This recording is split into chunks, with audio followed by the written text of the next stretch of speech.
He was the most powerful king who commanded thousands, and conquered everything. But he's suddenly transported to another world, and he hears a voice, telling him to seek the light in his next life. He wakes up to two strangers looking at him, and they talk about how he looks just like them. They call him Arthur, and he realizes he's been reincarnated into another world. He can't believe he was turned into a baby, and he soils himself, but he notes that his parents take good care of him. He finds his body like a prison, since he can't move the way he wants, and he wishes it was all a dream. But he soon realizes this world is different, as his father Reynold uses magic and smashes a boulder. But a fragment hits him, so his wife Alice heals him with her spell, and Arthur notes that their powers didn't exist in his old world. Reynold goes on a hunt with his friends, and a boar charges at him, but he takes it head on, and he easily defeats it. He returns home, and goes to hug his wife, but he realizes that his hands are dirty. Arthur thinks it's a dangerous world, since everyone's allowed to use weapons, so he's determined to get stronger as soon as possible. Alice asks Reynold if he's okay, so he tells her not to worry, because he just finished an easy job, and she tells Arthur it's time to nap. He's frustrated because he can't do what he wants, but he thinks his peaceful life isn't so bad. He recalls how he used to deal with assassins in his world, so he wasn't able to sleep when he wanted to. After a few days, Arthur's parents watch him as he learns how to crawl, and he sees himself in the mirror. They think he looks cute, but he still isn't used to being treated like a baby, and he comes up with a plan to get stronger. Alice kisses him, and leaves him in his crib, but he manages to escape, and slowly makes his way to the library. While she's busy washing the dishes, he reads a book about the world he lives in, and learns that he's on the Dicathnon continent, which contains 3 kingdoms. The Darth Kingdom is an underground nation of dwarves, while the Elenir Kingdom is home to the forest elves. The humans live in the Sapin Kingdom, which has the highest population, and Arthur realizes that it's ruled by a king. But unlike in his old world, the throne is inherited and not seized. He takes a book about magic, and realizes that the world's technology is primitive, because the people are focused on developing their magic. We learn that mana is their source of power, and the ability to control it mostly comes down to genetics, but only 1% of the population can use it. He reads about the 2 applications of mana, which are known as augmenting and conjuring. Augmenters use their mana to enhance their physical abilities, while conjurers project it to cast spells. He learns about the mana cores, which allow people to control their mana, and they usually develop when a person reaches puberty.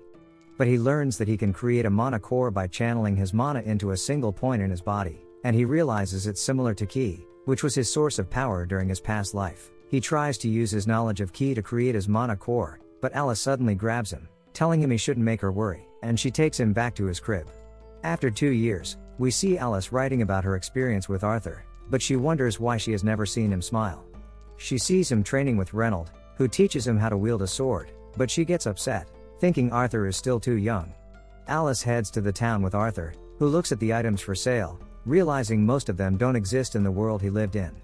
He watches a man use fire magic, and when they return home, he notes that he's enjoying his new life, because his parents are always looking after him.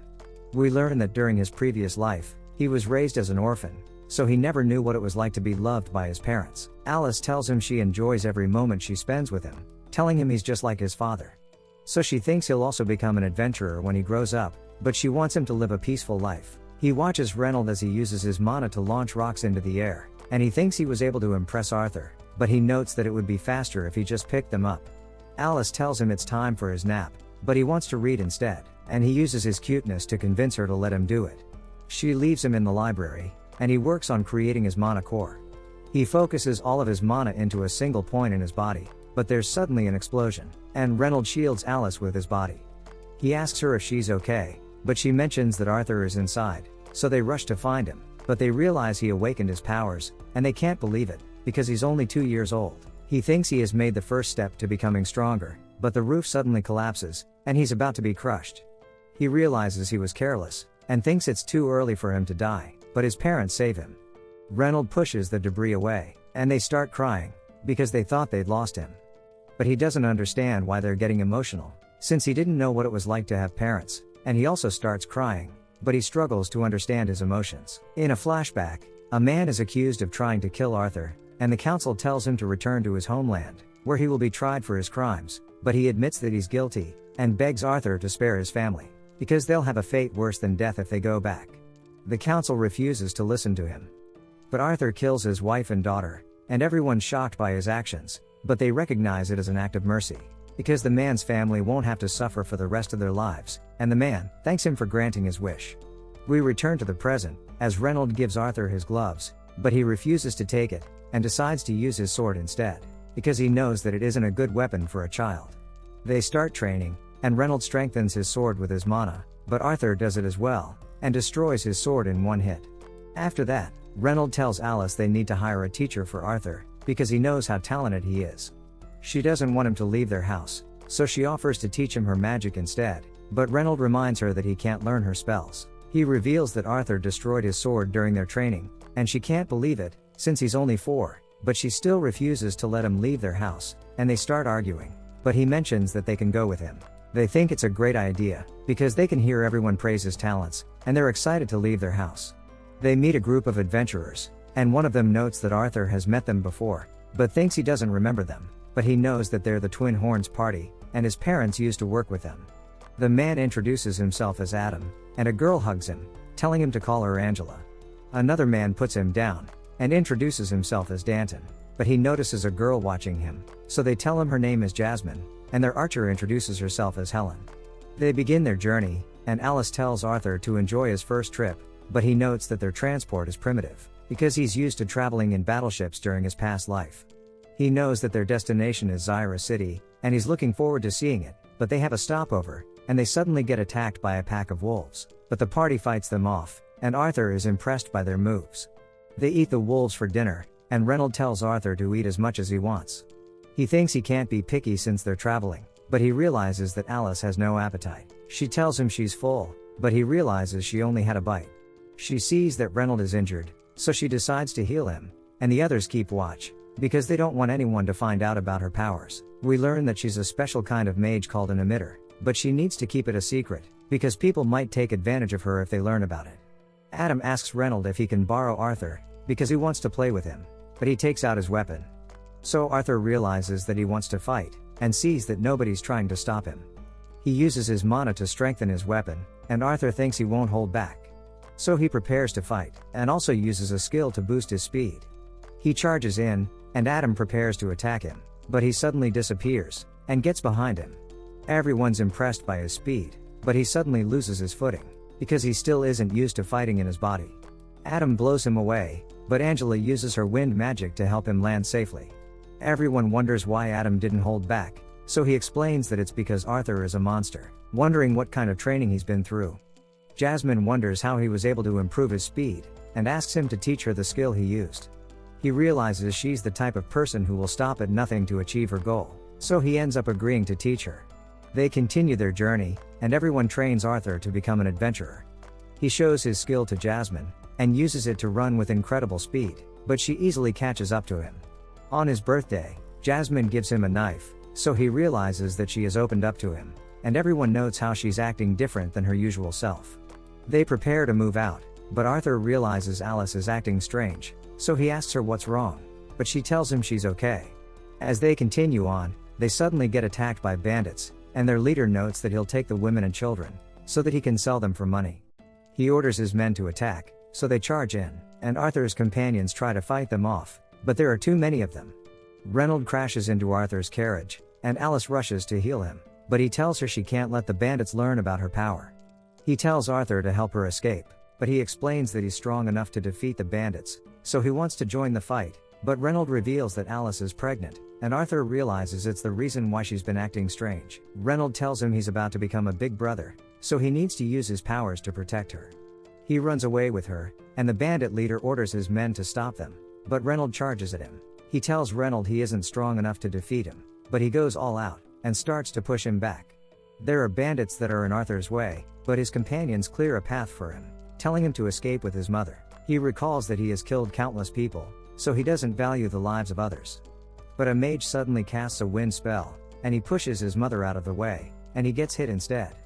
But he throws his knife at the mage, and it wraps around his leg, causing him to fall. Everyone realizes Arthur is in trouble. So Angela and Danton try to save him with their magic. He notes that he feels strange, because he's about to fall to his death, but his heart feels full. He thinks the man who begged him to spare his family felt the same way, and realizes that his parents cried when they saved him. because they were willing to risk their lives to protect him. But he knows that they'll also cry if he dies, and notes that he was looking forward to becoming a big brother. He later wakes up in the middle of the woods, realizing he was able to survive, but the ground suddenly starts shaking, and a dark creature appears, calling him by his name. He tries to attack it, but it flicks him away, telling him he still has a long way to go. She introduces herself as Sylvia, and tells him she's his ally, but he isn't sure what she means.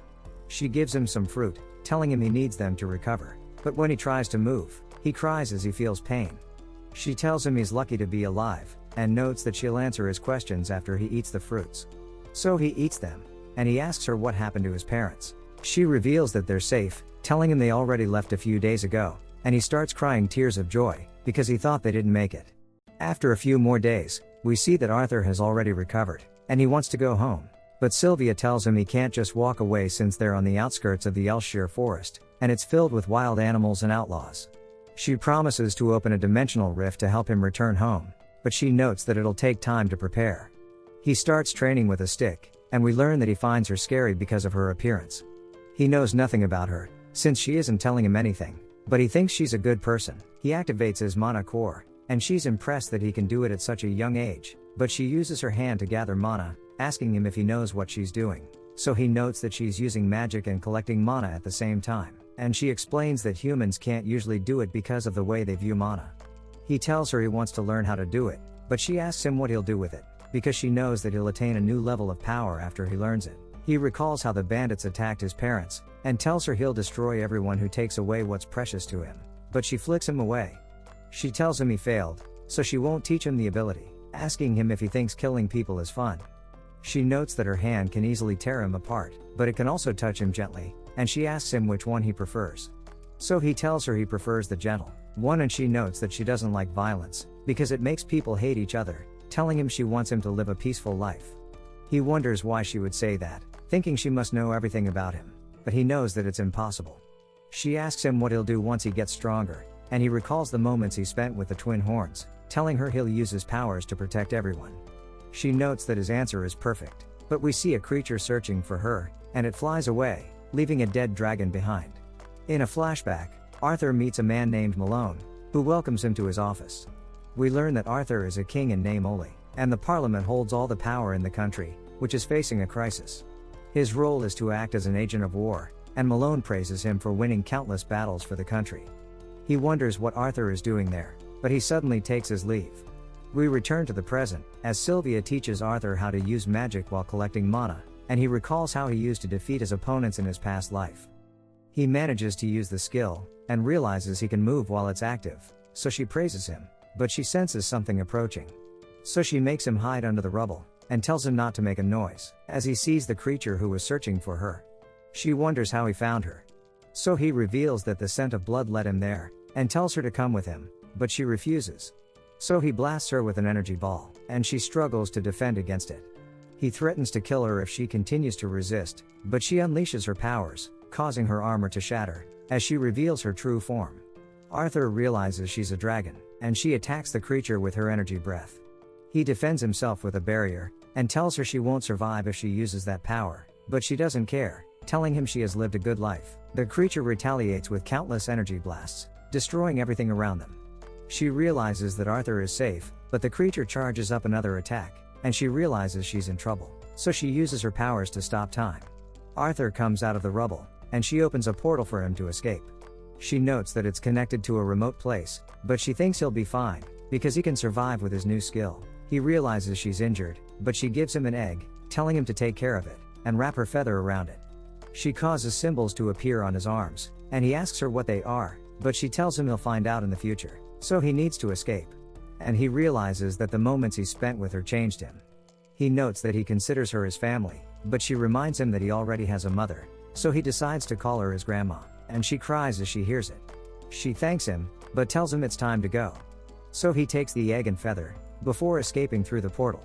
He tells her to come with him, but she closes the portal, and as time resumes, she's hit by the energy blast, and she falls to the ground. The creature approaches her, but he knows she's still alive, and she suddenly blasts him with her energy breath, causing a massive explosion. Arthur travels through the portal, as he hears Sylvia's voice, telling him to remember everything she taught him. He tells her he's sad, and she notes that the world is filled with sadness, so they must change it with a smile. He thinks he can't do it, but she tells him to take it one step at a time, telling him she believes in him. She reveals that she knows about his past life, and she tells him not to fill his heart with anger and hatred, wanting him to live a life filled with a blessing of light. He wakes up in the middle of the woods, and he thinks about Sylvia's final words. He prepares to continue his journey with the egg she gave him, but he suddenly hears a noise. He enhances his speed to jump around the forest, and sees an elf girl surrounded by bandits. She cries for help, but they tell her no one's coming for her, and they discuss how much they can make by selling her. Arthur recalls the moment his family was attacked by bandits, and he thinks about killing them, but he remembers that Sylvia wanted him to live a peaceful life, so he decides to control his emotions. The bandits take the girl, and they travel through the woods, as Arthur continues to follow them. Later on, the bandits have a break, so Arthur prepares to make his move. He wonders why the forest hounds pulling the carriage are so obedient, and realizes their collars have magic. He throws stones at one of them, and they become agitated, so one of the bandits tries to quiet them down. But Arthur suddenly appears behind him, killing him with a single hit, and he takes his knife. His companion sees his body, but Arthur sneaks up on him and takes him out as well. Another bandit appears, so Arthur attacks him, but their leader hears him screaming, so he wonders what happened. The bandit warns him that a mage is attacking them, but he realizes that Arthur is just a kid, thinking he can sell him if he captures him alive. He enhances his body, and lunges at Arthur, but he manages to dodge him. He throws his knife at the man, but he just catches it and kicks him away. The man praises him for putting up a good fight, but he tells Arthur to give up, because he doesn't stand a chance. But he burns the man's leg, so he becomes angry, telling Arthur he's going to kill him. But Arthur throws his knife again, and it hits the man's head, killing him in an instant. The last bandit starts begging for his life, but Arthur finishes him off, and sets the girl free. He sees a silhouette covering her face, so he becomes confused. But that's where this video ends. Remember to like and subscribe to the channel. Thanks for watching, and I'll see you next time.